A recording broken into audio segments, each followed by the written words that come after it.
What's up YouTube? I'm Joe, you're watching my channel Ink&Iron. Back today with the first impressions of this multi-tool. This is very recognizable to most of you, and I'm sure it will surprise many of my subscribers to tell you that I haven't checked out a Leatherman Wave ever. Today is my first day ever handling one, and I just want to give you the lowdown on what I'm experiencing here. This one is used, as you can tell, by all the rust. Don't worry, we'll have an upcoming video where I show you how to get the rust out of this thing. At least I'm confident I can do it. I've done it to other tools, and I think this will be no exception. So, the Leatherman Wave. This is a surprisingly compact multi-tool. Let me give you some size comparisons real quick. Zoom out and give us a little more room. So there's the Wave on the left. Here is the Swiss tool, Spirit MX. And here's a Gerber NXT suspension. And so you can see it's sort of in this medium size multi-tool category. Let me bring in a bigger tool. Here's the big brother of the Wave, the Leatherman Surge. You can see it's filling the screen there. Quite a hefty tool, almost 3/4 of a pound. We'll get a quick weight on this in a second.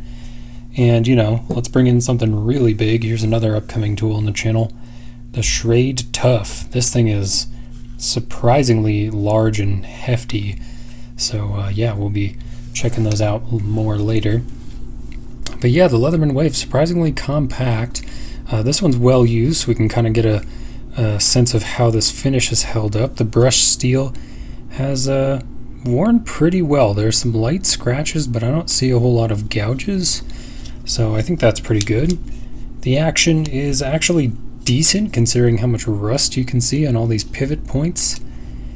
Still opens and closes easily, and it has been used for hard cutting, I believe, based on the wear on these teeth in here. There's a lot of rust. It's quite hard to see. I am really looking forward to cleaning this guy up. In terms of the plier tips, they look to be in pretty good shape. They are slightly shifted, as if, untwisting in this fashion. That's pretty normal for all of my multi-tool pliers, and honestly regular old pliers as well. We do have Security Torx hardware, so I don't think I'm going to have to take this thing apart to de-rust it. I really hope that I don't. There's quite a bit. It is still functional, which is pretty surprising. All the tools still lock up. Got a nice blade on here. Is this the same size? Oops, wrong one. As the Surge. A little bit smaller. Okay, Surge has got a beat on the knife size. Just curious. Again, I've never handled a Wave, so I'm learning as I go. All the liner locks engage properly. Very little lock rock, which is good.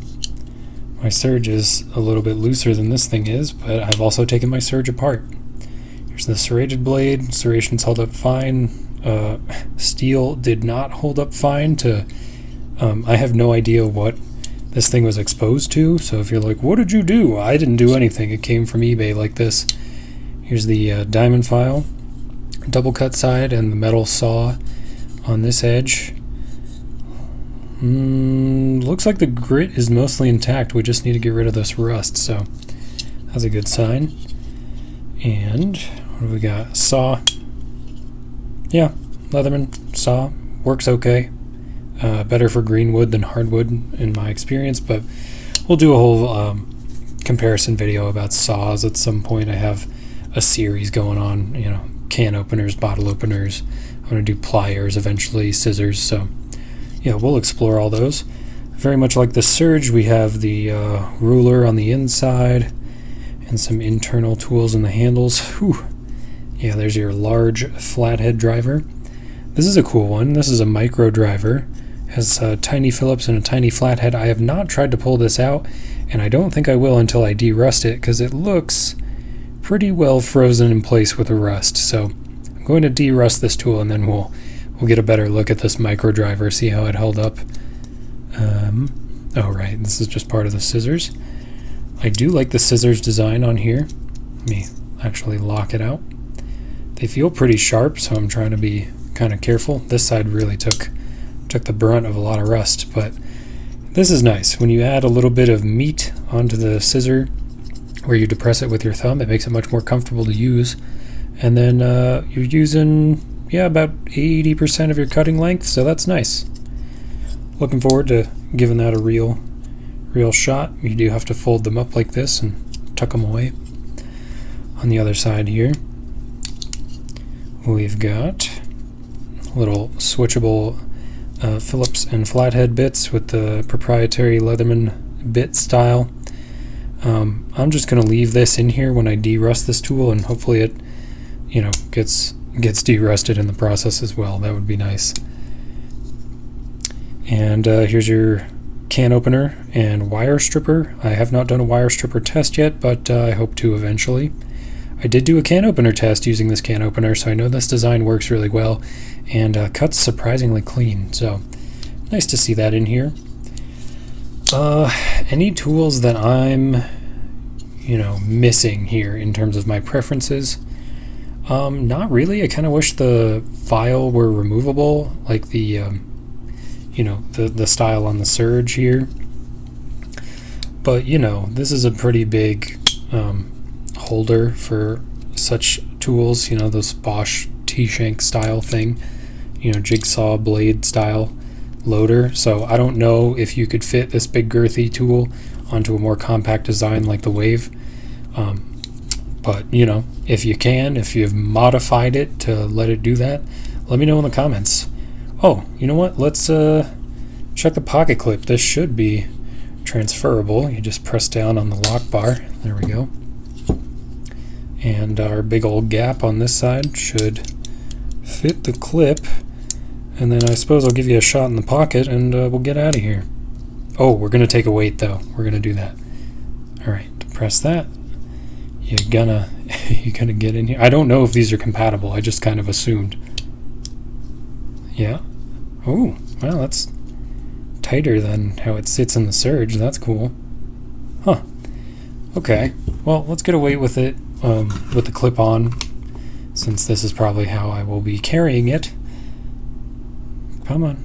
There we go. 8.631 ounces. And let's go to grams. I have all kinds of settings I don't use. 244.7 grams. So pretty heavy tool, but you know, yeah, the Surge is considerable, very huge. All right, let's take a look at this thing in the pocket, and then we'll get out of here.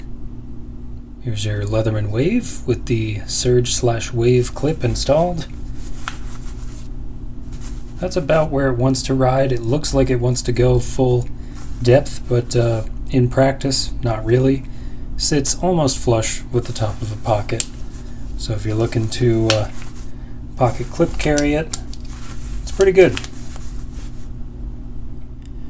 Alright, thanks for joining me on a multi-tool first impressions video. You can expect the Leatherman Wave to show up in more of my videos, as well as other multi-tools. I do all kinds of stuff around here. I've done some fountain pens, some rollerball EDC style pens. I do knives, which I had one around. Here we go. I got pocket knives. This is a Lion steel knife with a tuck away pocket clip. Cool stuff. And typewriters as well. So if you're into that kind of thing, stick around, check out the rest of my channel, like, sub, do the things, and I'll catch you next time. Bye.